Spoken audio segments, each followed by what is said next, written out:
जिसको बीपी की समस्या है उसका हम रूट कैनाल ट्रीटमेंट कर देंगे? क्यों, हम डॉक्टर बनेंगे तो कुछ ऐसा ही करेंगे।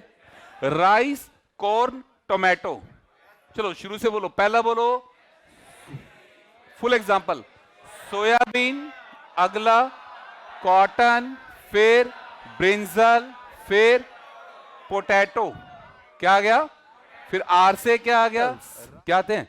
तो इसे याद करो, C/B। क्या याद करो? क्या मतलब हो गया? कॉलियोप्टेरन में क्या आएगा? बीटल्स। लेपिडोप्टेरन में क्या आएगा? FM। सॉरी डिप्टेरेंस में FM, कॉलियोप्टेरेंस में, लेपिडोप्टेरेंस में आते हैं आर्मी वर्म। आर्मी वर्म के साथ बर्ड वर्म, आर्मी वर्म के साथ, इसे याद करो lab.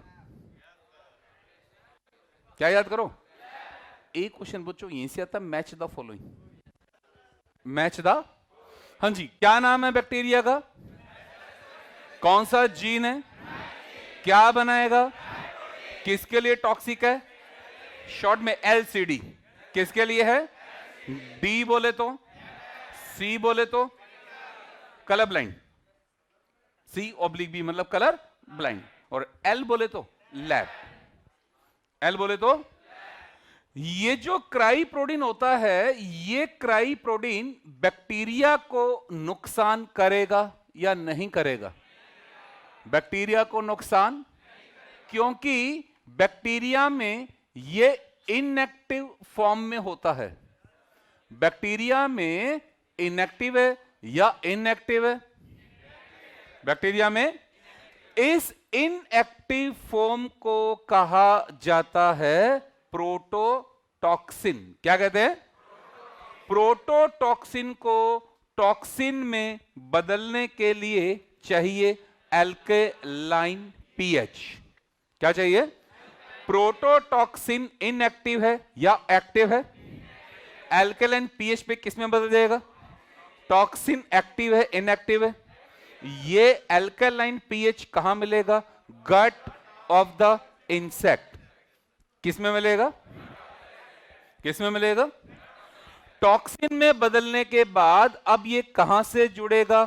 Epithelial cell, epithelial cell of midgut. Epithelial cell of midgut से जुड़ने के बाद ये सेल में क्या क्रिएट करेगा? पोर लाइसिस एंड स्वेलिंग। हाँ बच्चों, क्या करेगा? पोर लाइसिस एंड, क्या इसके कारण इंसेक्ट की आत्मा परमात्मा से मिल जाएगी? क्या इंसेक्ट की डेथ हो जाएगी? क्या इंसेक्ट मर जाएंगे? मर जाएंगे? नहीं मरेंगे, इंसेक्ट मर जाएंगे। इंसेक्ट, चलिए क्या नाम है बैक्टीरिया का? जीन का क्या नाम है? प्रोटीन का क्या नाम है? किसके लिए टॉक्सिक है? डी बोले तो, सी बोले तो, एल बोले तो, क्या ये बैक्टीरिया को नुकसान करेगा? बैक्टीरिया में एक्टिव है, इनएक्टिव है? इनएक्टिव फॉर्म को क्या कहा जाता है? प्रोटोटॉक्सिन। किस में बदलेगा? कौन सी पीएच पे बदलेगा? कहां मिलेगा? तो प्रोटोटॉक्सिन क्या है? किस में बदल गया? क्या है? किससे जुड़ गया? कहां की? क्या सेल को डैमेज करेगा? क्या इससे इंसेक्ट मर जाएंगे? डन? हाँ, ठाकुर दो क्यों? क्या बोड़ा बोड़ा? ओके, क्या ये जीन हमारे काम का है? तो इस जीन को हमने बैक्टीरिया से निकाल लिया और बैक्टीरिया से निकालकर इसको हमने एग्रोबैक्टीरियम के टीआई प्लाज्मिड से जोड़ा। किसे जोड़ा? टीआई प्लाज्मिड के साथ जोड़कर हमने इसको क्रॉप में भेजा। ऐसी क्रॉप को नाम दिया गया बीटी क्रॉप। क्या नाम दिया गया? क्या नाम दिया गया? बीटी क्रॉप के हमें एग्जाम्पल याद करने हैं, तो बहुत ही सिंपल से एग्जाम्पल है बीटी क्रॉप में क्या आता, एक एससी व्यक्ति आता है। कौन आता है? मतलब सोयाबीन एंड कॉटन। इस एससी को बीपी की समस्या है, ब्रिंजल एंड पोटैटो। तो भाई जिसको बीपी की समस्या है उसका हम रूट कैनाल ट्रीटमेंट कर देंगे। क्यों, हम डॉक्टर बनेंगे तो कुछ ऐसा ही करेंगे। Rice, corn, tomato. चलो शुरू से बोलो, पहला बोलो फुल एग्जांपल। सोयाबीन, अगला कॉटन, फिर ब्रिंजल, फिर पोटैटो। क्या आ गया? फिर आर से क्या आ गया? Rice, corn, tomato. एनसीईआरटी में ब्रिंजल छोड़कर सारे मेंशन है, ब्रिंजल को छोड़कर सारे एग्जांपल मेंशन है। डन। मैंने एक प्लांट लिया, उस प्लांट का नाम है कॉटन। कॉटन की मैंने क्या ले ली? एक सेल। क्या ले ली मैंने? इस सेल पर मैंने एग्रोबैक्टीरियम का इंफेक्शन करवाया। ये एग्रोबैक्टीरियम का टीआई प्लाज्मिड है, टीआई प्लाज्मिड का ये टीडीएनए। कौन है ये? टीडीएनए के साथ मैंने यहां पर क्राई जीन जोड़ दिया। कौन सा जीन जोड़ दिया? और क्राई जीन जोड़कर मैंने इस क्राई जीन को कॉटन सेल के अंदर भेज दिया। किस में भेज दिया? किस में भेज दिया? और कॉटन सेल को ग्रो करवा के मैंने बना लिया बीटी कॉटन। हाँ बच्चों, क्या बना लिया मैंने? क्या बना लिया मैंने? ये बन गया मेरे पास बीटी कॉटन। कौन बन गया मेरे पास? अब यहां ये जो मैंने क्राइजिन जोड़ा है, क्या ये क्राइजिन यहां क्राई प्रोटीन बनाएगा या नहीं बनाएगा? तो क्या कॉटन की सभी सेल में क्राई प्रोटीन है या नहीं है? क्या वो कॉटन को नुकसान करेगा? कोई नुकसान, कोई नुकसान। इस कॉटन पर भूला बिछड़ा एक इंसेक्ट आया। कौन आया? कौन आया? इंसेक्ट ने कॉटन को खाया। क्या खाया? कौन आया? क्या खाया? क्या कॉटन में क्राई प्रोटीन है? क्या क्राई प्रोटीन इंसेक्ट में आ गया? यहां वो प्रोटोटॉक्सिन था, टॉक्सिन था? किस में आ गया? इंसेक्ट में आ गया। क्या प्रोटोटॉक्सिन टॉक्सिन में बदल गया? क्या टॉक्सिन में बदलने के कारण इंसेक्ट जिंदा रहेगा, मर जाएगा? तो क्या इंसेक्ट उल्टा लटक जाएगा? क्या इंसेक्ट उल्टा लटक जाएगा? क्या इंसेक्ट की मृत्यु हो जाएगी? क्या इंसेक्ट मर जाएगा? तो इसके दूसरे भाई बंधु इस पर आएंगे या साइड से निकल लेंगे? मॉल सही है, मॉल खराब है? देखो भाई, अगर इंसेक्ट नहीं लटका तो प्लांट को लटका देगा। ये एक सोशल एनिमल है।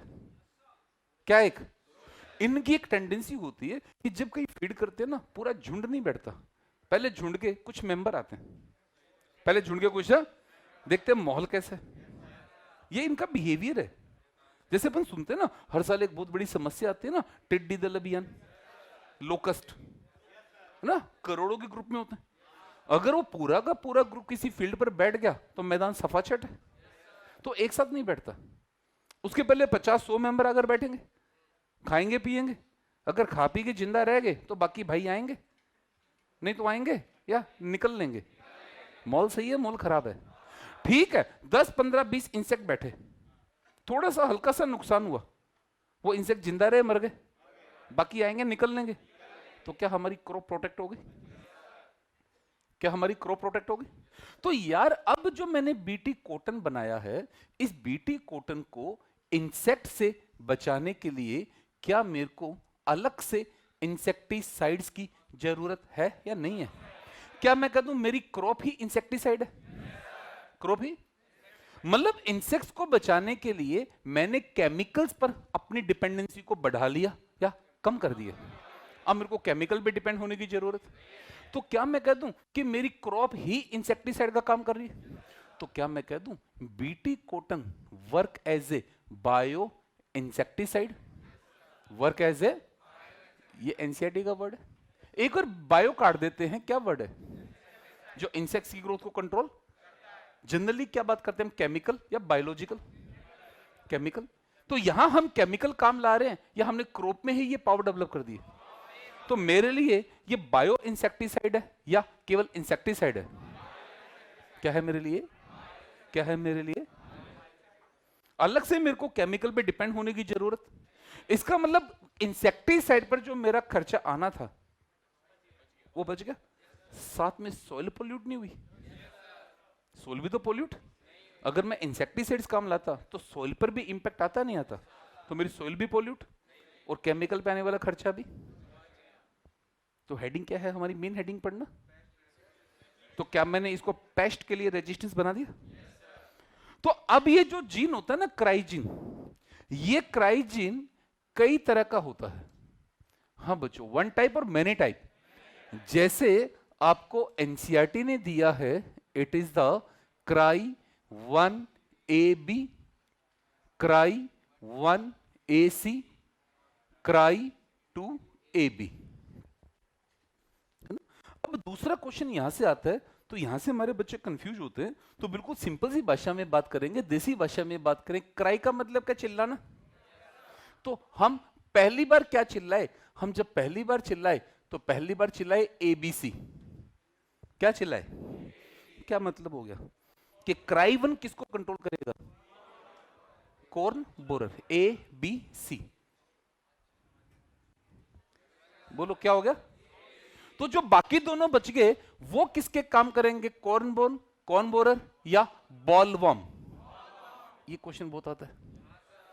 या तो ये क्वेश्चन आता है, या यहां से ये चलता है, या फिर एग्जाम्पल बेस। अब ये जो क्राइजिन है ना, क्राइजिन ये एक छोटा ग्रुप नहीं है, एक लार्ज ग्रुप है। जब इसको क्लासिफाई करते हैं ना, तो क्लासिफाई करने के लिए सबसे पहले रोमन लेटर लिया जाता है।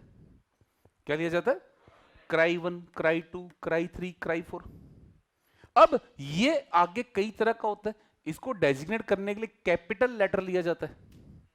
क्या लेंगे? Cry 1A, cry 1B, cry 1C, cry 2A, cry 2B, cry 2C। और फिर ये आगे कई तरह का है जिसको रिप्रेजेंट करने के लिए स्मॉल लेटर आता है। क्या आता है? अब पढ़ो, पहला बोलो। आई बात समझ में? मतलब हमारे पास 3 ही तरह का या वास्ट वैरायटी है, हमारे पास बहुत बड़ी वैरायटी। तो हम कौन सा जीन काम लाएंगे? कौन सा जीन काम लाएंगे?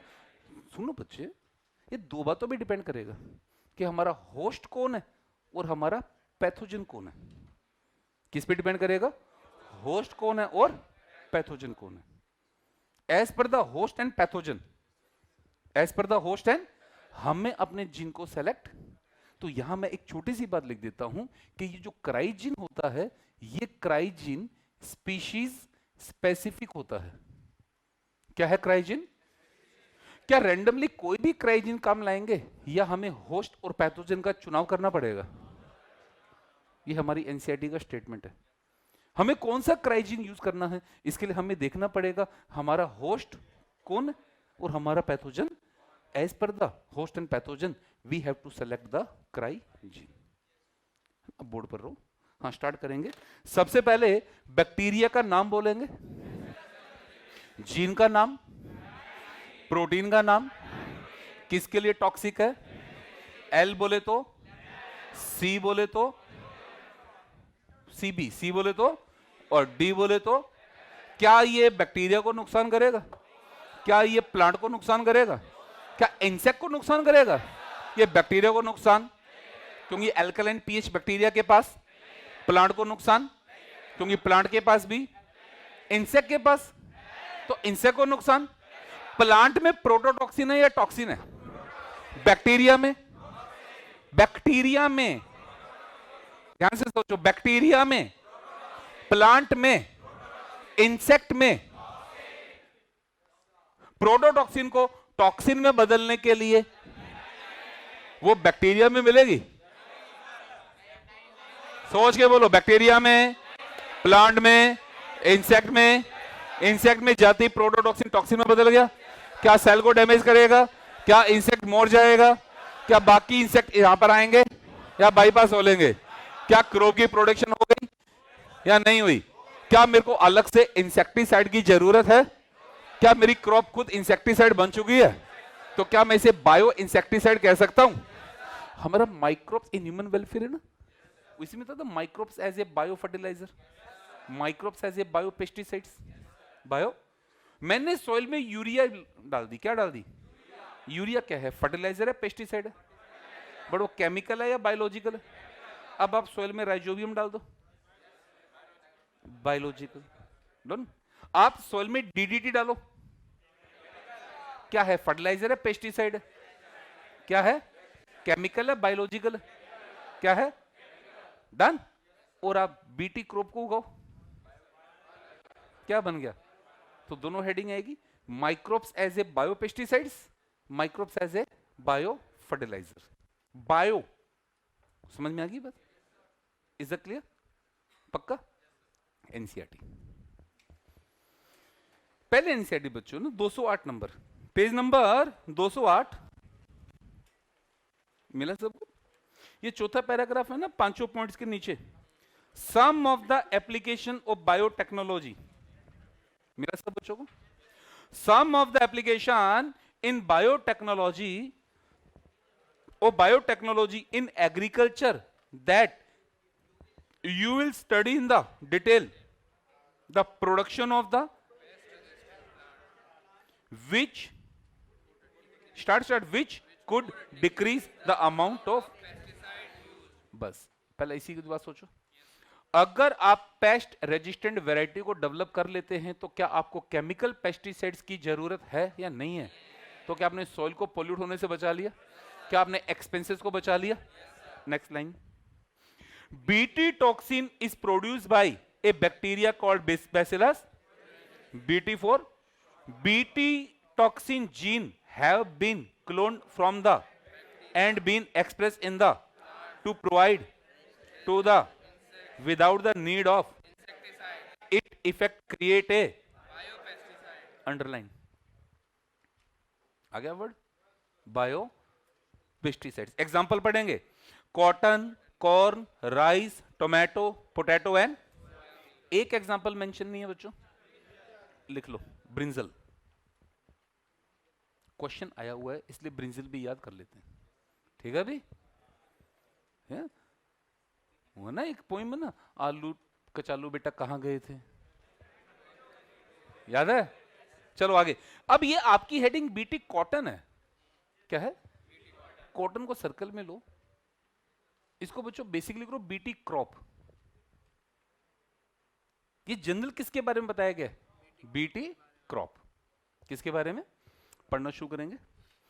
सम strain of Bacillus thuringiensis produce that kill certain such as the, bracket में क्या है? बर्डवर्म एंड कॉलियोप्टेरन, ब्रैकेट में क्या है? एंड डिप्टेरन, ब्रैकेट में क्या है? Bacillus thuringiensis from protein during a of their these crystal contain a toxin.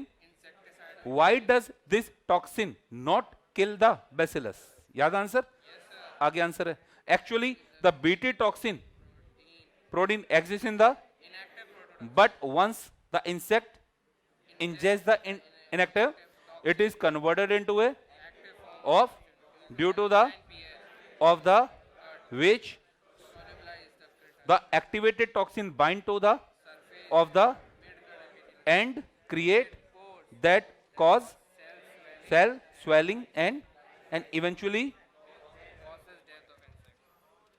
क्या सब कुछ है फ्लो चार्ट में? अब तीसरा para, specific BT gene were isolated from the bacillus and incorporated into the several such as the choice of the gene depend upon the and the, clear सब? आगे क्या लाइन है? As most of the BT toxin are insect, the toxin coded by the a gene Cry1AC named, these are a number of them. For example, the protein encoded by the gene Cry1AC and Cry2 control the that of Cry1 control। यहां से question आता है 1ABC 1 क्या मतलब हो गया? जो 1AB है कॉर्न। अब डायग्राम को समझेंगे, यहां पर आपको कॉटन में दो बॉल दिखाई गई है, A and the B। A pest resistant नहीं है, B पेस्ट रेजिस्टेंट है। तो A बॉल पे ध्यान देंगे, A बॉल पे इंसेक्ट का अटैक हुआ जिससे A बॉल की बैंड बच गई क्या? क्या प्रोडक्शन आ पाया क्या? B पे ध्यान दो, क्या B में प्रोडक्शन आ गया क्या? डायग्राम के नीचे की थ्योरी पढ़ो, A क्या कह रहा है, B क्या कह रहा है? अब ध्यान से सुनो, ये जो कॉटन है ना, कॉटन, कॉटन को हमने बॉल वर्म के लिए रेजिस्टेंस दी है। किसके लिए? बॉल वर्म लेपिडोप्टेरन है, बॉल वर्म। अब ये क्वेश्चन आया हुआ है, कॉटन बॉल या cotton is resistant to the coleopteran. सही हो गया गलत हो गया? कॉटन को रेजिस्टेंस किसके लिए दी है? बॉलवर्म। और बॉलवर्म किस में जाएगा? तो हमने वो हेडिंग बीटी कॉटन की जगह क्या कर लिया? BT crop. क्या कर लिया? वो बीटी क्रॉप्स के बारे में कॉटन की बात करेंगे तो कॉटन किसके लिए रेजिस्टेंस हुआ है? बॉलवर्म। किसके लिए? और बॉलवर्म किस कैटेगरी में जाएगा? हाँ, सबसे ज्यादा क्या यूज आ रहा है? बीटी कॉटन, है ना? जो सबसे ज्यादा हम यूज कर रहे हैं that is the BT cotton. काम के सारे ही हैं, बट हमने कमर्शियल लेवल पे सबसे ज्यादा किसको ग्रो कराया है? BT cotton. आज जितना भी कॉटन का प्रोडक्शन है सारा बीटी सीड बिकता है। इधर तो कॉटन का प्रोडक्शन नहीं है, ये इधर गंगानगर हनुमानगढ़ साइड से कोई है क्या जो एग्रीकल्चर फील्ड से बिलोंग करता हो? मैं तो उधर से हूं, तो वहां पे पूरा मार्केट में बीटी सीड बिकता है। पूरा मार्केट में जो सीड है ना वो सारा बीटी सीड है। बीटी सीड मतलब बैसिलस थ्यूरिजिनेंसिस। इसकी प्रोडक्शन रेट बहुत ही ज्यादा है। और दूसरा क्या, इसका जो फाइबर है, इसका जो फाइबर आता है ना वो थोड़ा शाइन वाला होता है, इसकी मार्केट वैल्यू भी ज्यादा है। बीच में इसके ड्रॉबैक भी आए थे कि इससे सॉइल पे हार्मफुल इफेक्ट आ रहा था, क्योंकि हमें प्रोडक्टिविटी को इस तरह से मैनेज करना है कि हमारी सॉइल खराब ना हो। सॉइल खराब, तो बीच में थोड़े ड्रॉबैक आए थे कि इससे सॉइल स्टीराइल हो रही थी। पर सीधी सी बात है ना, आपने सॉइल से अगर एक्सेस न्यूट्रिएंट को एब्जॉर्ब कर लिया तो सॉइल में न्यूट्रिएंट की तो उससे सॉइल खराब होने लगेगी। और एक बार अगर सॉइल खराब हो गई तो हम इसे बोलते हैं ना बंजर जमीन, तो वो जमीन किसी काम की नहीं रहेगी। तो फिर से इसको ऑल्टर किया गया, फिर से इसको चेंज किया गया।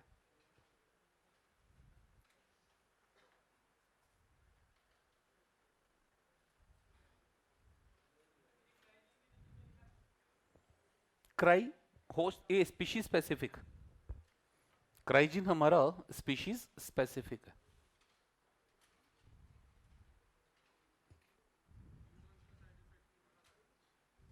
नहीं है। अब एक चीज और सुन लो, हमें किसी भी ट्रांसजेनिक क्रॉप को, बोर्ड पर ध्यान दो सारे बच्चे, रुक जाओ एक मिनट, हालांकि आगे आएगा, बच्चे ने पहले पूछ लिया मेरे से। अब ये जो क्राई प्रोटीन है ना, ये क्राई प्रोटीन कौन सी सेल पर काम करेगी? इसके लिए सेल की सरफेस पर क्या लगे होते हैं? रिसेप्टर्स। क्या लगे होते हैं? अरे क्राई प्रोटीन तो उसकी बॉडी में गई है ना। कहां गई है? बॉडी में गई है, वो तो पूरी बॉडी में जाएगी। लेकिन क्या हर एक सेल से जुड़ेगी या वहीं से जुड़ेगी जहां उसका रिसेप्टर है? वही कहानी है ना कि हमारे ब्रेन से हार्मोन निकले ब्लड के साथ पूरी बॉडी में जा रहे हैं, क्या हर एक सेल पे काम करेंगे? काम कहां करेंगे? जहां उसका रिसेप्टर है, जहां उसका। तो इसका जो रिसेप्टर है ना, वो रिसेप्टर कौन सी सेल पर है? मिडगट। हमारे अंदर इसका रिसेप्टर नहीं है, हमारे अंदर इसका रिसेप्टर, इसका मतलब हमारी बॉडी पर इसका कोई साइड इफेक्ट आएगा या नहीं आएगा? कोई भी हमें ट्रांसजेनिक क्रॉप अगर बनानी है, इसको पब्लिक यूज में लाने से पहले चेक किया जाएगा कि इसका ह्यूमन हेल्थ पर कोई हैजार्डस इफेक्ट नहीं है। अगर ह्यूमन हेल्थ पर कोई भी हैजार्डस इफेक्ट आया तो क्रॉप कमर्शियलाइज की जाएगी या नहीं की जाएगी? अरे इन सभी चीजों को ध्यान में रखकर ही तो GEAC बनाया गया था, जेनेटिक इंजीनियरिंग अप्रूवल कमेटी। उसका काम ही क्या, वो हर एक ट्रांसजेनिक क्रॉप को चेक करेगा, उसका ह्यूमन हेल्थ पे कोई हैजार्डस इफेक्ट है ना। फिर दूसरी बात, सब लिखने में लगे हुए कमबख्त, तो सुनो, एनसीईआरटी का पार्ट है। फिर दूसरी बात हमें देखना है कि हम ये जो ट्रांसजेनिक क्रॉप बना रहे हैं, कल को यार ये कोई वीड ना हो। अगर वीड है तो हमने तो वो कर दिया, करेले पे नीम चढ़ा दिया। एक तो पहले से ही वीड था, एक तो, और फिर हमने ट्रांसजेनिक बनाने के चक्कर में इसको रेजिस्टेंस पावर और दे दी। रेजिस्टेंस पावर, तो इसको खत्म करना और मुश्किल हो गया। खत्म करना, तो हमें यह भी देखना है कि जो ट्रांसजेनिक क्रॉप बनाई जा रही है उसका एनवायरमेंट पर भी कोई हैजार्डस इफेक्ट, केवल ह्यूमन हेल्थ पर देखना है या एनवायरमेंट पर भी देखना है? एनवायरमेंट पर भी देखना है। फिर तीसरी बात कि अगर मान लो इसकी फॉर्म में हम कोई माइक्रोब्स बना रहे हैं, क्या बना रहे हैं, तो यार इसको बनाने के लिए कहीं ना कहीं तो हम एंटीबायोटिक रेजिस्टेंट जीन कम ला रहे। ये जो माइक्रोब हमने लिया था ये नॉन पैथोजेनिक था। क्या था ये? मतलब इससे कोई डिजीज, पर गलती से नॉन पैथोजेनिक से ये रेजिस्टेंट जीन अगर किसी पैथोजन में चला गया, आगे बस समझ में, तो पैथोजन ने भी क्या प्रोवाइड कर ली? अब पैथोजन को भी खत्म करना मुश्किल हो जाएगा। तो ऐसा नहीं है कि हमने जितने भी जीएमओ बनाए सभी के बेनिफिट्स आए। यार ऐसी कोई प्रोसेस है ही नहीं जिसकी केवल मेरिट्स हो, डीमेरिट साथ में लगे रहेंगे। तो इसके डीमेरिट्स भी खुलकर सामने आए, डीमेरिट्स भी खुलकर। फिर चौथी काम क्या किया कि हमने इतने जीएमओ बना दिए कि अब हमारे पास जीएमओ एक गार्बेज बन गया।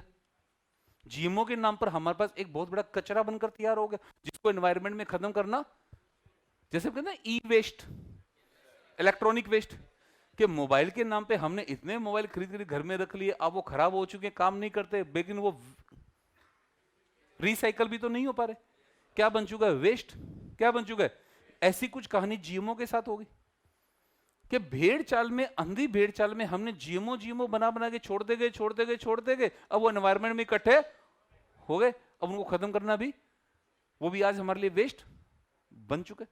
जैसे हाल फिलहाल आपने पढ़ा, ये जो मास्क यूज किए थे हमने, ये भी तो बहुत बड़ा वेस्ट बन चुका है। इससे पहले याद हो कंप्यूटर जो आए थे, डब्बे, बड़े बड़े डब्बे, ये सारा वेस्ट बन चुका है जो अब रिसाइकल भी। तो इन सब चीजों को मैनेज करने के लिए ही तो क्या बनाया गया था? काम भाग गया, ये रहा, क्या भाग गया था? GEAC। ये सब चीजों को मैनेज करेगा, हर चीज को मैनेज करने के लिए GEAC बनाया गया, जेनेटिक इंजीनियरिंग अप्रूवल कमेटी, कि आपको जेनेटिक इंजीनियरिंग पे वर्क करने से पहले अप्रूव लेना है। अप्रूवल, उसके लिए क्या बना देगी? कमेटी। पूरी फाइल बनकर जाएगी। अगर फाइल में सब कुछ सही रहा तब तो वो पास होगा, वरना वो पास, ठीक है। एथिकल इशू किसमें मेंशन है सारा? Ethical issue. डन? नहीं वो तुम बनाओ आराम से, वो नहीं रफ कर रहा। ये इस बच्चे ने बीच में क्वेश्चन पूछ लिया मेरे से, सिलेबस में था तो बता दिया, वरना मैं बोलता नहीं है पता। तीनों क्यों याद करना है? बावली बूझ, बावला एक याद करना, क्राई वन ABC, बावला तीनों याद करते हो, याद एक भी नहीं रहता। अरे ये तो पता, एक कॉर्न बोरर एक बोल्वो में, तो एक याद कर लो ना, 1 ABC, तो बाकी बच गए वो बोल्वो में। सारा रटते हो, फिर वहां जाके कन्फ्यूज होते हैं। एक यूज करो। नेक्स्ट लाइन,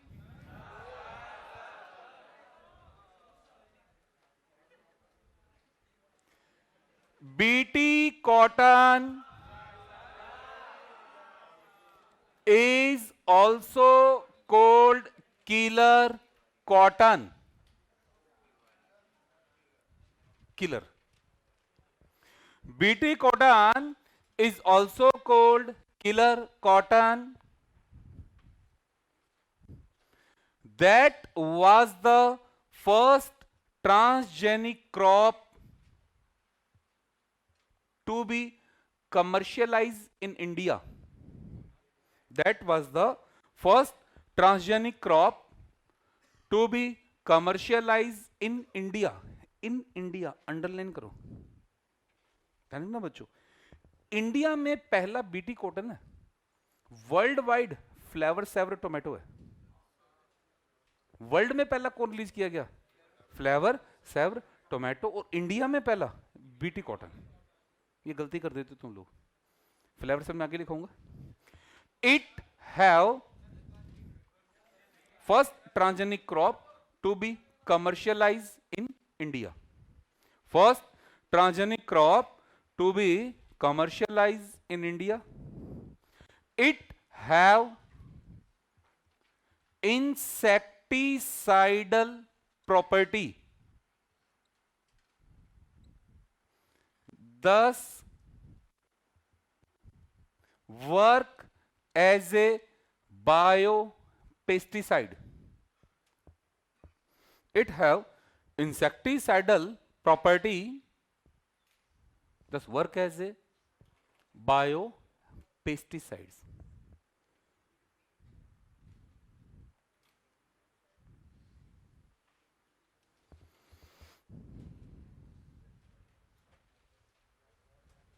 बायोपेस्टिसाइड्स अंडरलाइन है ना, आया हुआ क्वेश्चन है। तो आज हमारे लिए BT crop work as a biopesticides, कि हमें अलग से केमिकल पेस्टिसाइड्स पे डिपेंड होने की जरूरत। ओके, अब भाई वो टॉपिक जो आपकी सबसे बड़ी हेडेक है पूरे चैप्टर की, आरएनए इंटरफेरेंस, इसी में परेशान होते हैं।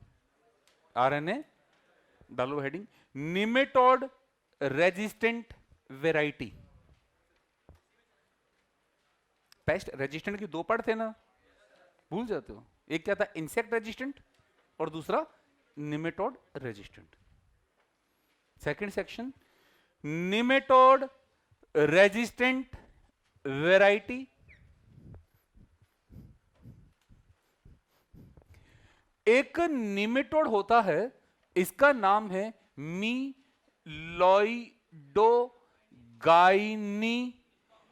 इनकॉग्निशिया, लिखेंगे पूरा नाम, मीलॉइडोगाइनी इनकॉग्निशिया।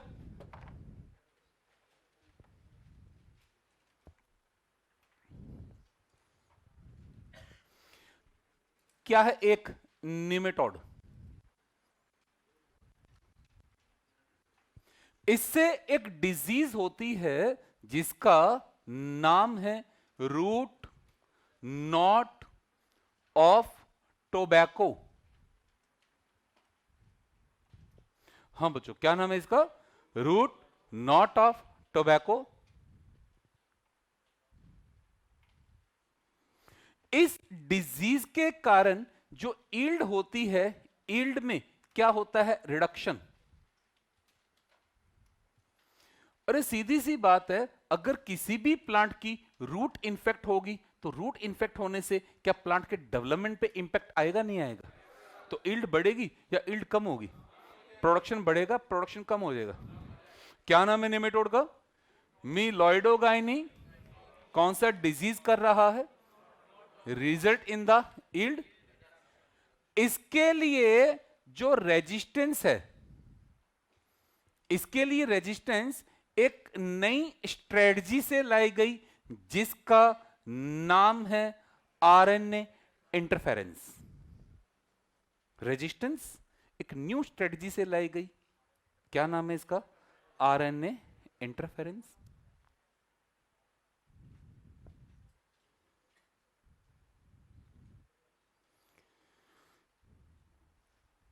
अब यहां पर एक लाइन बहुत इंपॉर्टेंट है, लिखेंगे, as a defensive mechanism, as a defensive mechanism this process is found in all eukaryotic cell. As a defensive mechanism, this process is found in all eukaryotic cell.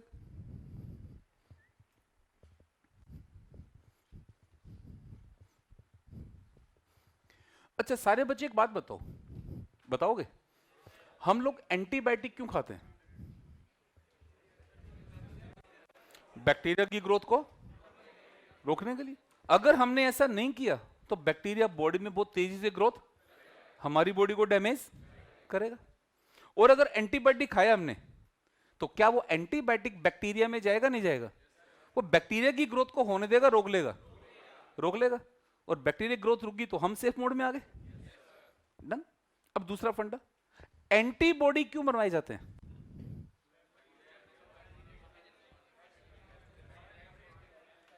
ताकि फ्यूचर में अगर वो pathogen आता है तो multiplication. Antibody बनवाने के लिए हम क्या देते हैं? एंटीजन। क्या एंटीबॉडी बनाने की पावर हमारी बॉडी में है या नहीं है? बना लेगी। बट हम क्या करेंगे उसके लिए? एंटीजन देंगे। वो एंटीबॉडी कब बनेगा? एंटीजन। बस ऐसा ही कुछ मैकेनिज्म है, ऐसा ही कुछ मैकेनिज्म। बोर्ड पर ध्यान देंगे।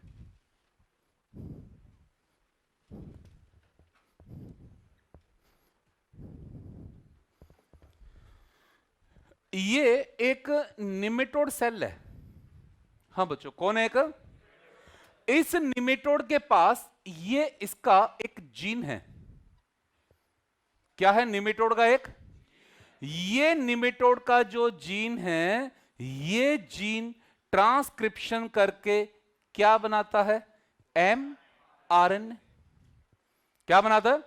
और जब mRNA का ट्रांसलेशन होगा तो ये mRNA क्या बनाएगा? और ये जो प्रोटीन है, this protein is essential for survival, essential for survival of nematode, essential for survival of nematode. को जिंदा रहने के लिए क्या इस प्रोटीन का होना जरूरी है या नहीं? एक छोटा सा काम करना है, इस प्रोटीन को मत बनने दो, तो निमेटोड जिंदा रहेगा या मर जाएगा? मर जाएगा। खुद की बॉडी पे लगाएं। अगर हम अपनी बॉडी में एटीपी बनाने वाले एंजाइम का सिंथेसिस रोक दें तो बॉडी में एटीपी का प्रोडक्शन, सेल सरवाइव करेगी? नहीं करेगी? नहीं करेगी। तो हमारा टारगेट क्या है? हमें इस जीन का एक्सप्रेशन रोकना है। तो मैंने क्या बना लिया इसे अपना टारगेट जीन। क्या बना लिया मेरा? ये जो टारगेट जीन है, ये मेरा क्या हो गया? Nematode specific gene. क्या हो गया बच्चों मेरा? मतलब मैंने निमेटोड के एक जीन को स्पेसिफिक बना लिया, जिसका एक्सप्रेशन होने देना या रोकना है। हमें क्या करना है? किसी भी जीन का एक्सप्रेशन रोकना है या एक स्पेसिफिक जीन? हर चीज पे मत वर्क करो, एक ऐसी चीज पे वर्क करो जिसके बाद वो जिंदा ना रह पाए। समझ गए? तो हमने एक जीन डिसाइड कर लिया कि अगर इस जीन का एक्सप्रेशन रोक दें तो वो प्रोटीन, तो निमेटोड जिंदा। तो हमने क्या किया? इस जीन को निमेटोड से निकाल लिया। क्या किया? जीन को निमेटोड से, और निकालने के बाद मैंने इस जीन की 2 कॉपी बनाई। कितनी कॉपी बनाई मैंने? 1 या 2? रैंडमली किसी भी जीन की बनाई या स्पेसिफिक जीन की? एक कॉपी को मैंने नॉर्मल रखा, प्रोमोटर और टर्मिनेटर को अपनी पोजीशन पे रखा, पर दूसरी कॉपी को मैंने प्रोमोटर को टर्मिनेटर से स्विच कर दिया। क्या किया मैंने? प्रोमोटर का टर्मिनेटर से, ये 5' एंड, ये 3' एंड, ये 3' एंड, ये 5', ये 5', ये 3', ये 3', ये 5', एक्स वाई, एक्स वाई। बताओ इस कॉपी में टेम्पलेट कौन होगा, एक्स या वाई? और उधर बोलो, इधर कौन है, उधर कौन है? क्या मैंने कोडिंग को टेम्पलेट से बदल दिया? इतना काम करने के बाद मैंने इन दोनों कॉपी को होस्ट में भेज दिया। कहां भेज दिया मैंने? होस्ट में। मैंने एक कॉपी भेजी या दोनों कॉपी? एक कॉपी या दोनों कॉपी? और भेजने के लिए मैंने यूज किया एग्रोबैक्टीरियम। हाँ बच्चों, क्या यूज किया मैंने? क्या यूज किया मैंने? एग्रोबैक्टीरियम की हेल्प से इस निमेटोड स्पेसिफिक जीन को मैंने कहां भेज दिया? होस्ट के। क्या होस्ट में जाकर इनका ट्रांसक्रिप्शन होगा? क्या इससे आरएनए बनेगा? नहीं बनेगा। और इससे भी आरएनए? बस तुम तो ये बता दो, दोनों आरएनए सेम होंगे या एक दूसरे के कॉम्प्लीमेंट्री होंगे? इससे क्या बना? Sense RNA. तो इससे क्या बन गया? क्या ये एक दूसरे के कॉम्प्लीमेंट्री है? क्या कॉम्प्लीमेंट्री होने के कारण आपस में जुड़ जाएंगे? आपस में जुड़ गए तो क्या बन गया? Double strand RNA. क्या बन गया? अभी रुक जाओ, अभी कुछ मत करो। क्या बन गया? एनसीईआरटी लास्ट पैरा, वही पेज जो कंटिन्यू चल रहा है। अबे वही पेज बेवकूफ आत्मा। लास्ट पैरा, पहला वर्ड यूजिंग पहला क्वेश्चन इसे निकल गया। वेक्टर क्या काम लाएंगे हम? अगला वर्ड बस आ जाओ बोर्ड पे। क्या मैंने निमेटोड के जीन को स्पेसिफाई कर लिया है? क्या इस जीन को मैंने होस्ट में भेज दिया? किसकी हेल्प से? द्वारा पढ़ो लाइन क्या है? Using agrobacterium nematode specific gene were introduce into the. कोई डाउट? इधर डायग्राम आ जाओ। क्या एग्रोबैक्टीरियम की हेल्प से हमने जीन को होस्ट में भेज दिया? बट किस तरह से भेजा? कि एक से क्या बनाए? सेंस, और दूसरे से अगली line, the introduction of DNA in the host was such that it produce both sense and in the these two being bind with to form a। बस अभी यहीं तक हुआ पार्ट।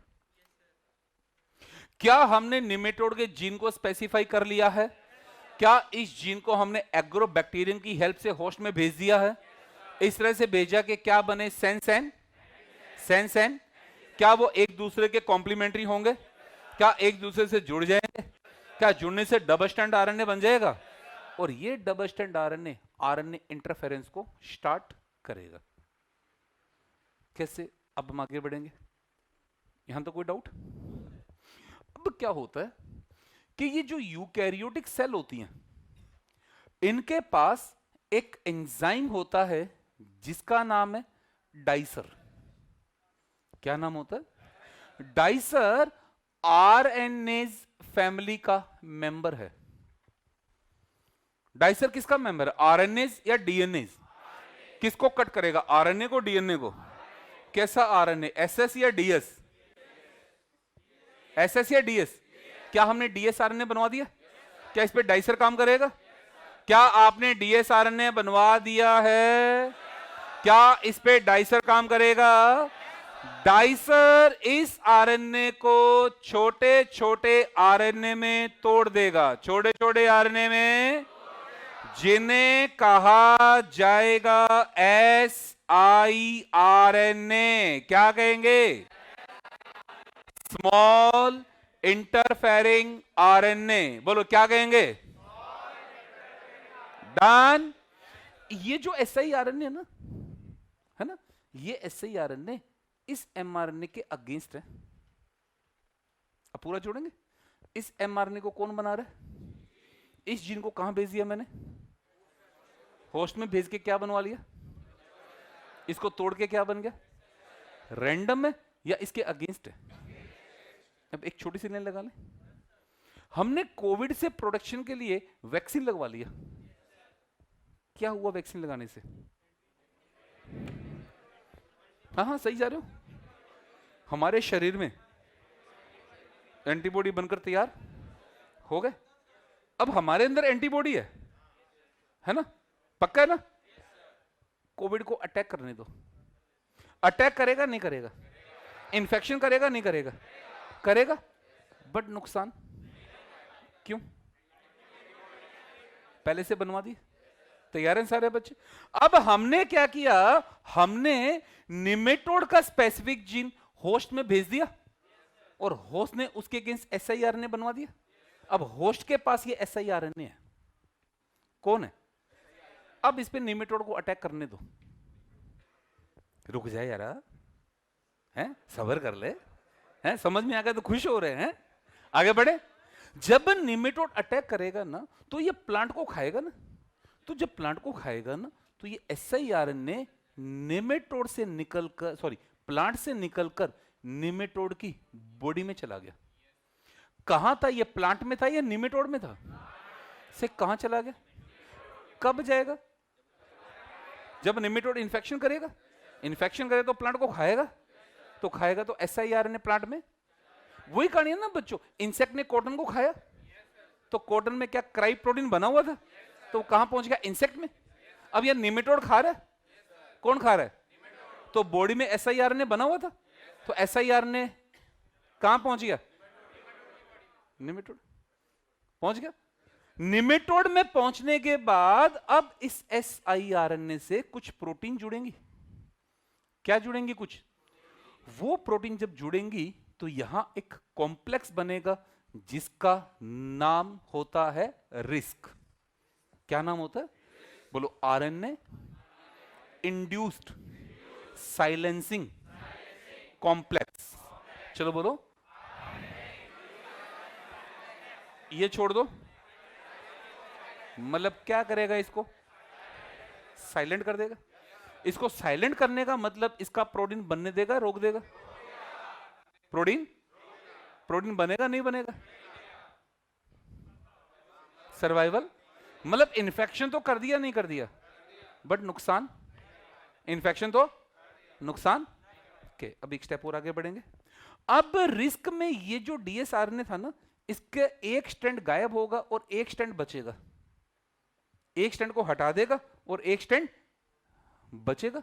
ये जो स्ट्रैंड इसने अपने पास रखा है ना, वो इसका कॉम्प्लीमेंट्री है। क्या इसका? ओके। अब निमेटोड ने अटैक किया, क्यों अटैक किया? प्रोटीन बनवाने के लिए। तो निमेटोड प्रोटीन बनवाने के लिए क्या बनाएगा? mRNA के अगेंस्ट क्या बना हुआ है? तो ये रिस्क mRNA को काम करने देगा या तोड़ेगा? तो रिस्क जाके क्या करेगा? mRNA से जुड़ जाएगा। रिस्क जाकर mRNA से जुड़ गया, मतलब रिस्क ने क्या किया? mRNA को रिकॉग्नाइज कर लिया, और रिकॉग्नाइज करके mRNA को काम करने देगा या तोड़ देगा? तो ये mRNA प्रोटीन बनाएगा, नहीं बनाएगा? तो निमेटोड सर्वाइव करेगा या नहीं करेगा? Nematode survive. अब दोबारा शुरू से पढ़ेंगे, वही पहला वर्ड पढ़ो, यूजिंग। Very good. अगला वर्ड पढ़ो, अगला वर्ड पढ़ो, वर introduce into the, in such A, the introduction of DNA in that it produce the both into the these two RNA being with to form a। अब अगला word clear? कैसे? वो mechanism आपको दिया हुआ एक लाइन में है। अगली लाइन पढ़ो आराम से, एक एक वर्ड, मेरे कान तक आवाज आनी चाहिए, फिर डायग्राम समझेंगे। बोलो। द कॉन्सिक्वेंसेस, रुक जाओ सारे, हाँ। To each other form a double strand RNA that initiate the RNA inter that silencing the specific mRNA। ये किसका mRNA? निमेटोड। किसका है? अब दोबारा पढ़ो line, that silence the specific mRNA of. क्या इस mRNA को काम करने देगा या रोक देगा? तो इसका कॉन्सिक्वेंसेस क्या आएगा? इसका इंपैक्ट क्या आएगा? आगे पढ़ो। The consequences was that the parasite in A expressing specific interfering, the transgenic plant therefore got itself from the NCERT। तो NCERT है भाई, सीधा गया, डन। इसको क्या हो गया?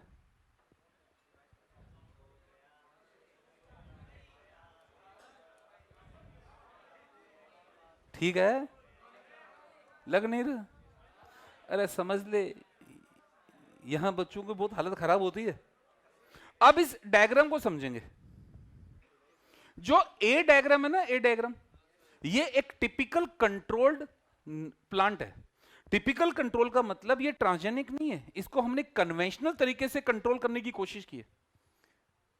मतलब जेनेटिक इंजीनियरिंग लगाई है या कन्वेंशनल है? देखो रूट की धज्जियां उड़ चुकी हैं। रूट नॉर्मल है या बैडली इन्फेक्टेड है? बैडली, तो प्रोडक्शन आएगा नहीं आएगा?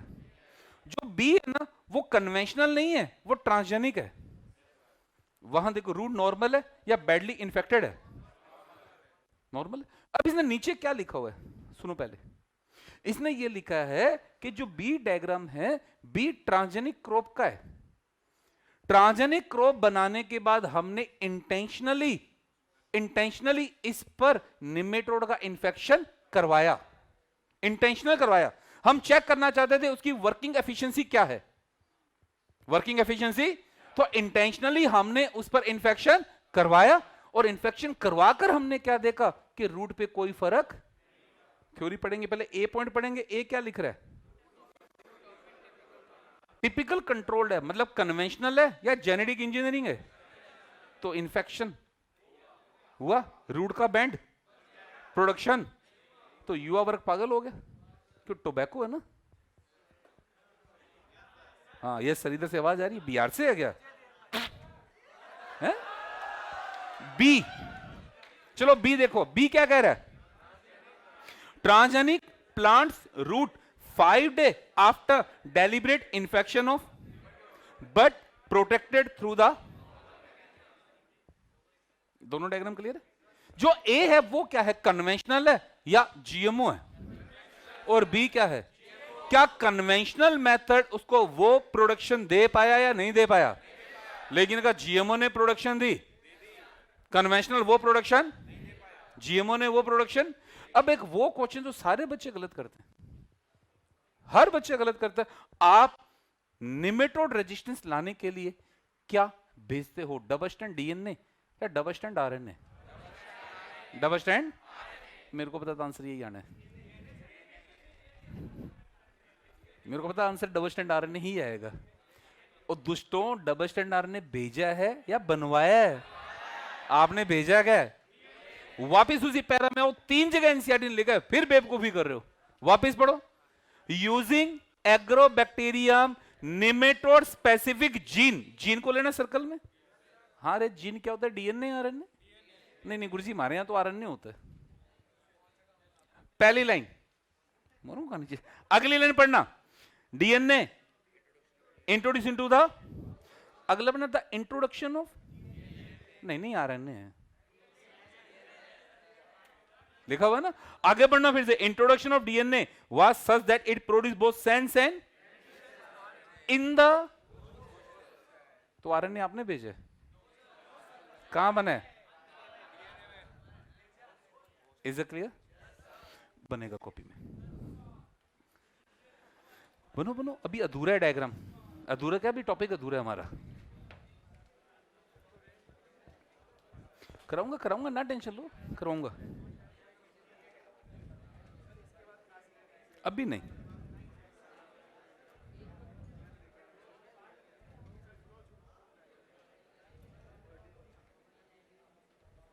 अरे फ्लो में अपने आप ले आऊंगा, फ्लो की ना टेंशन ले। अभी 2 दिन पहले डांट खाई है।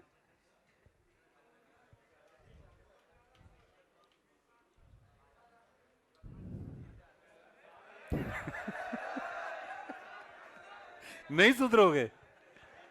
चलो इतना चलता है, इतनी कोई खास बात नहीं। बीच के 2-3 मिनट चलता है, वो खास बात नहीं।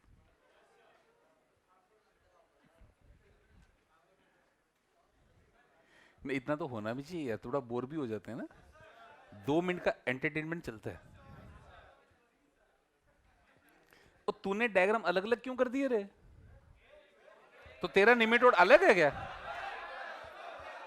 एक साथ बने थे बच्चे, घर जाके कर लेना सेट।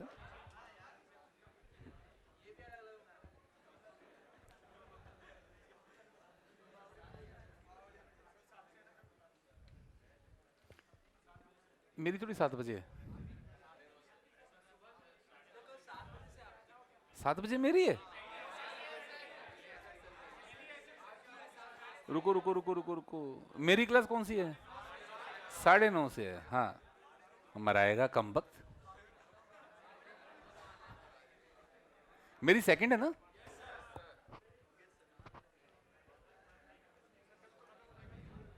हाँ कोशिश करेंगे खत्म हो जाए, कोशिश करेंगे। अभी नहीं, रुको रुको। अरे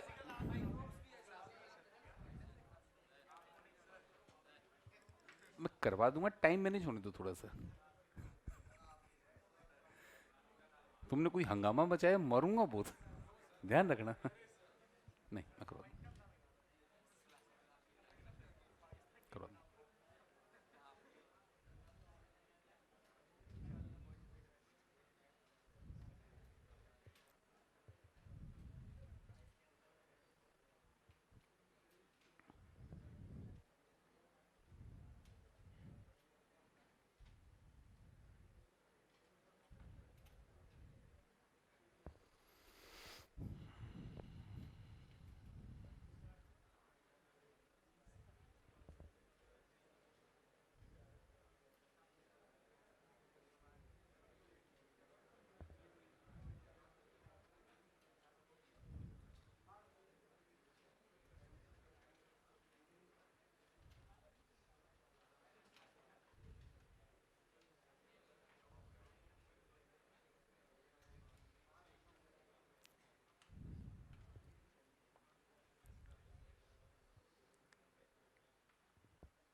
केवल बच्चों डायग्राम से आपको वो छोटा सा पैरा समझना है बाद वाला, है ना।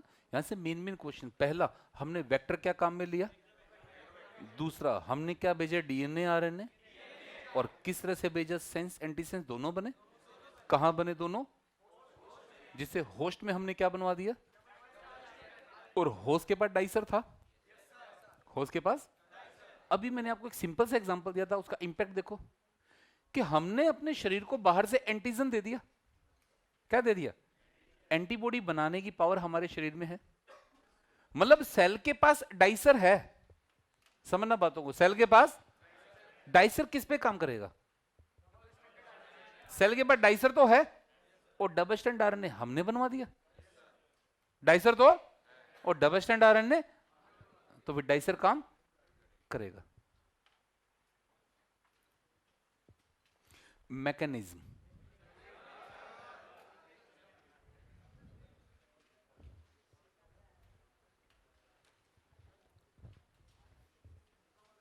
जोर से बोल बेटा। हाँ हाँ, एक जीन निकाला हमने, उसकी एक कॉपी और तैयार कर ली, तो कितनी कॉपी होगी, 2।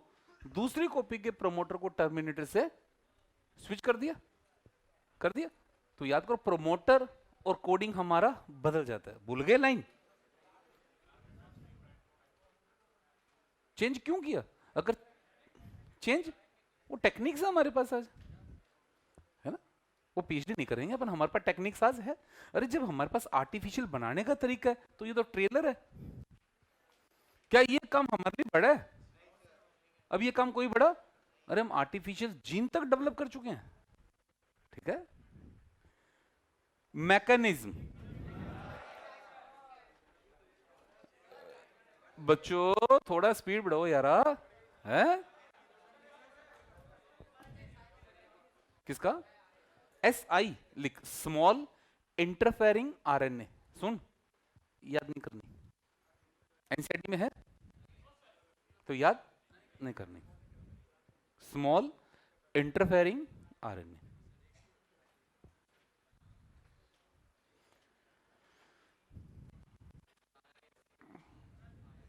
क्यों पंगे ले रहे हो लाला, लिख, RNA induced silencing complex, RNA induced silencing complex.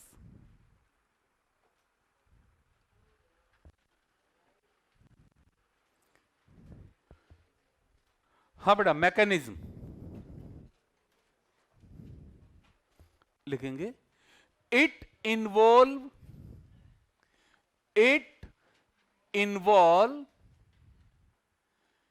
silencing of a specific mRNA of nematode. It involves silencing of a specific mRNA of nematode. बोलो, केवल इतनी लाइन का मीनिंग बोलो, क्लियर है सबको। हमने निमेटोड के स्पेसिफिक एमआरएनए को एक्सप्रेशन होने दिया, रोक दिया। Silencing of a specific mRNA of with the help of a complementary dsRNA. With the help of a complementary dsRNA. कोई डाउट यहां तक? इसकी बात आ गई? That recognize this specific mRNA of the nematode.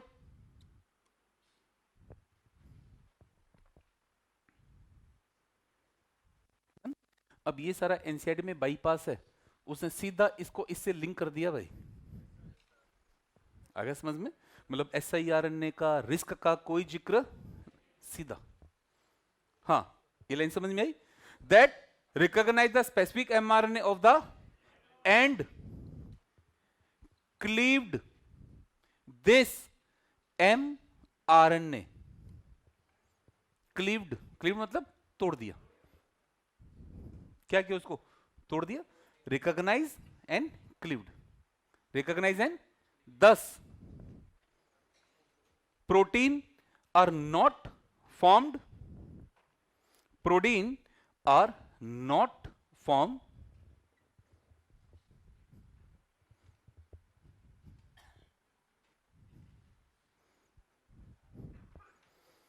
and nematode unable to survive in the host.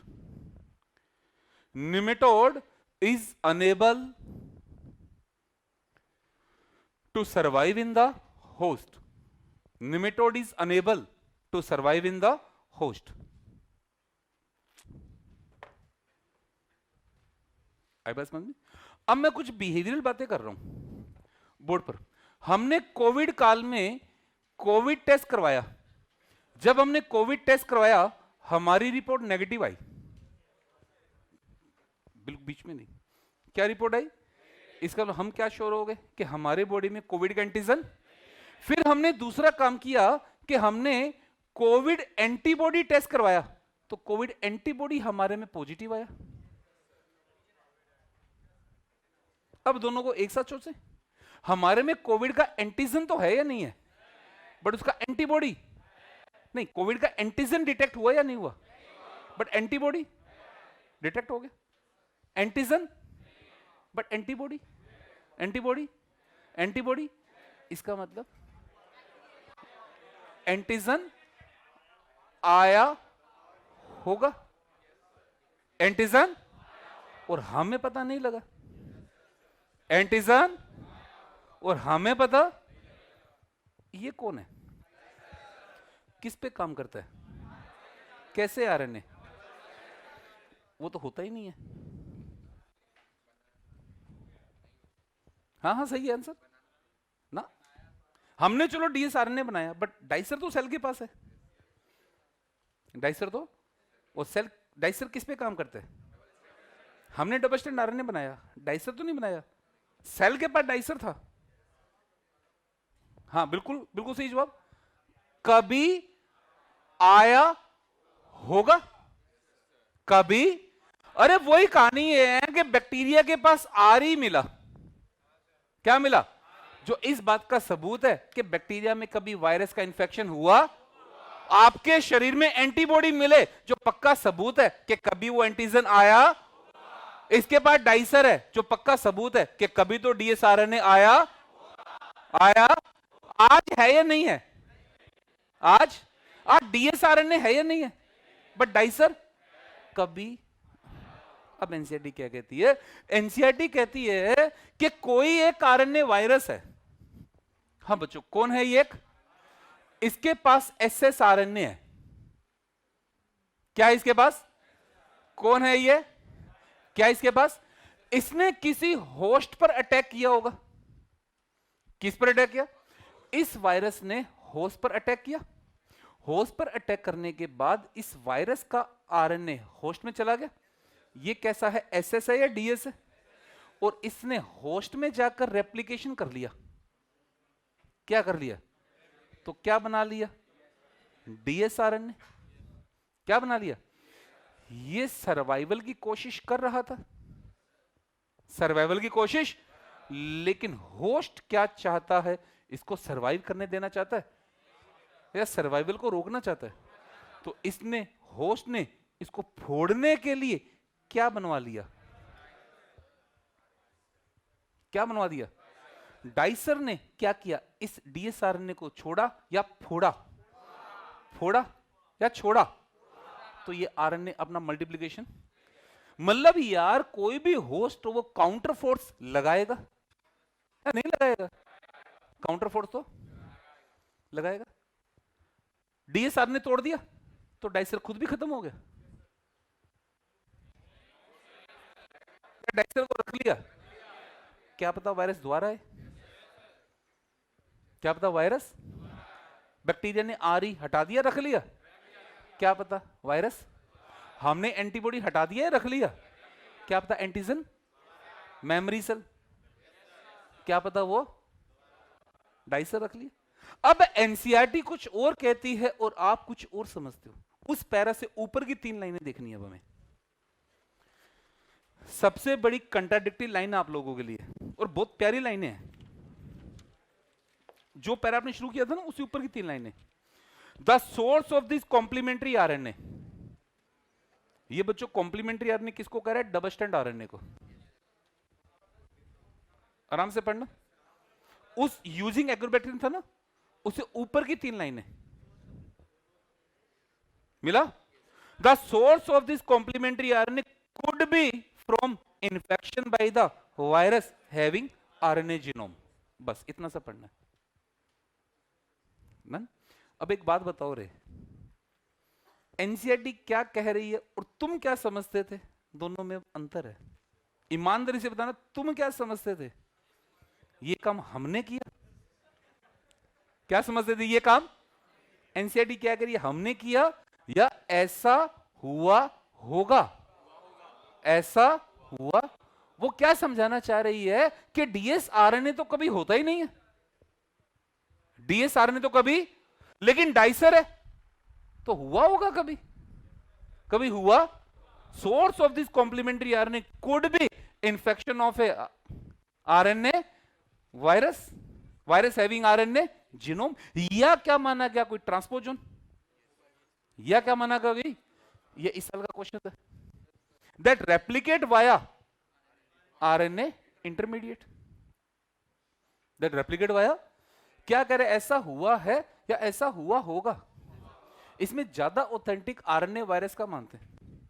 क्यों मानते हैं? कि आज तक अगर हमें डीएसआरएनए कहीं मिला है तो किस में मिला है? वायरस में। Reo virus, rice dwarf virus, wound tumour virus. Generally RNA single stand है या डबल स्टैंड है? बट कुछ वायरस में कैसा है? डाइसर किस पे काम करेगा? Single stand, double stand? Double stand RNA होता है या नहीं होता? जनरली कभी तो सेल ने क्या बनवा दिया? ये काम हमने किया है या ऐसा हुआ होगा? हमने नहीं किया। हमने क्या किया? वो अगले पैरे का पहला वर्ड ही बता रहा है। पहला वर्ड क्या है? यूजिंग। मतलब ये हमारी कलाकारी है। ये हमने किया है या ऐसा हुआ होगा? ये हमने किया। सारी कहानी समेट लो। आपको पता है आपके शरीर में एंटीबॉडी बनाने की पावर है, तो आपको केवल एंटीजन देना है। क्या देना है? क्या देना है? आपको पता है सेल के अंदर डाइसर है, सेल के अंदर, तो आपको डीएसआरएनए बनवाना है। आपको पता है सेल के अंदर, तो आपको क्या बनवाना है? आपने क्या किया यहां सेल में? डाइसर आपने भेजा है। आपने क्या बनवाया है? आगे का काम संभाल लेगा। क्यों? डाइसर सेल के पास, डाइसर सेल के पास हिंदी में हेडिंग डलेगी कॉपी में। हिंदी में डीएसआरएनए कैसे आया होगा?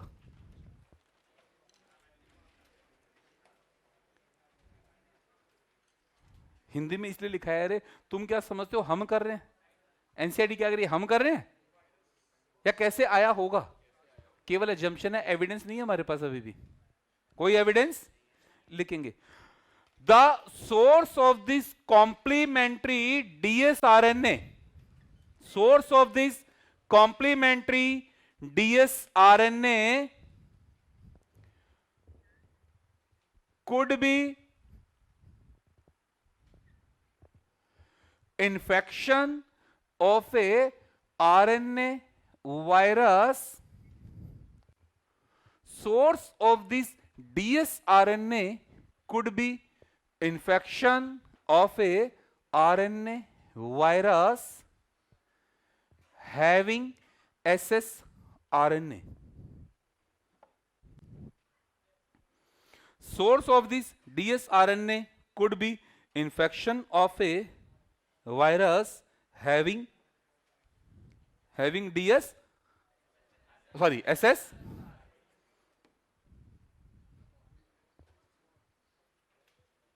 या फिर एनसीईआरटी क्या कहती है? या तो कोई वायरस होगा या कोई ट्रांसपोजन। ट्रांसपोजन में से क्वेश्चन आ गया इस पर। क्या इंटरप्रिटेशन में अंतर है? बात समझ में आ गई रे? आपकी खोपड़ी क्या कहती है? पहले क्या कहते थे? ऐसा हमने किया इसलिए आपका ज्यादातर आंसर डीएसआरएनए निकलता था कि हम क्या भेजते हैं, हमने भेजे, ऐसा हुआ होगा, हम डीएनए भेज रहे हैं, आरएनए नहीं भेज रहे। फिर दूसरा दिमाग लगाओ, एग्रोबैक्टीरियम के साथ आप क्या भेजते हो, डीएनए या आरएनए? आपका वेक्टर कौन है, एग्रोबैक्टीरियम, क्या भेज सकते हो, आरएनए भेज ही। अच्छा, फिर तीसरी कहानी, आरएनए बेटा लेस स्टेबल है, थोड़े टाइम करने के बाद आरएनए तो टूट जाएगा। अगर आरएनए स्टेबल होता ना तो हम सीडीएनए क्यों बनवाते, हम सीधा एमआरएनए भेज देते। पर वो तो टेम्परेरी है, एक बार काम करेगा और फिर टूट जाएगा। तुम कभी आरएनए पे वर्क, हम क्या भेजते हैं हमेशा, डीएनए। डीएनए लॉन्ग टर्म रहेगा, DNA, but RNA long term रहेगा, शॉर्ट टर्म। हाँ हाँ भाई, ये दो एप्लीकेशन थी एनसीईआरटी में जो पहाड़ है, बाकी कोई टेंशन नहीं है। बीटी कॉटन भी इतना बड़ा इशू नहीं है, मेन तो आरएनए इंटरफेरेंस था।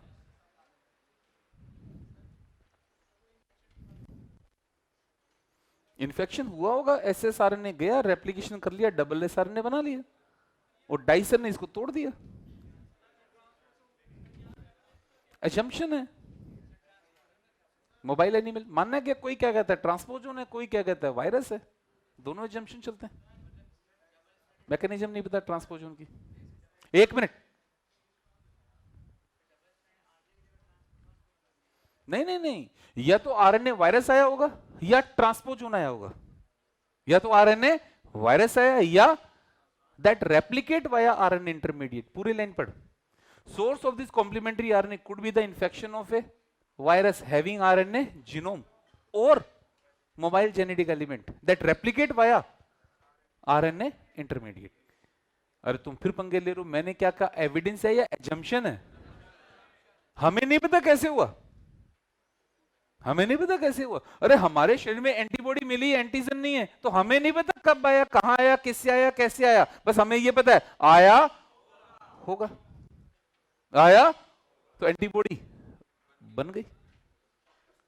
ये पहली एप्लीकेशन थी pest resistant variety.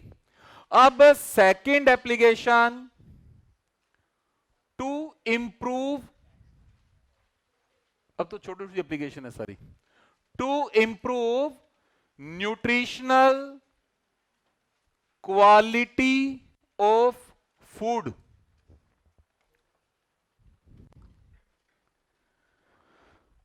To improve nutritional quality of food, इसका एग्जाम्पल लेंगे गोल्डन राइस। हर साल का क्वेश्चन है भाई, गोल्डन राइस। ये जो गोल्डन राइस है ये विटामिन ए रिच, किसकी क्वांटिटी ज्यादा है, गोल्डन राइस में कौन सा जीन ट्रांसफर किया गया, जीन ऑफ बीटा कैरोटीन। कौन सा जीन ट्रांसफर किया गया, जीन ऑफ, ये बीटा कैरोटीन का जो जीन है ये किससे लिया गया है, या तो डैफोडिल या एक बैक्टीरिया है जिसका नाम है अर्वीनिया, डैफोडिल या फिर अर्वीनिया। तीसरा, used for treatment of night blindness, use for treatment of night blindness. इस गोल्डन राइस को किसके ट्रीटमेंट में काम लाते हैं, night blindness, use for the treatment of night blindness. बस। तीसरा, to produce bio pharmaceutical drug, to produce biopharmaceutical drug, इसका एग्जाम्पल लिखेंगे हीरोडिन।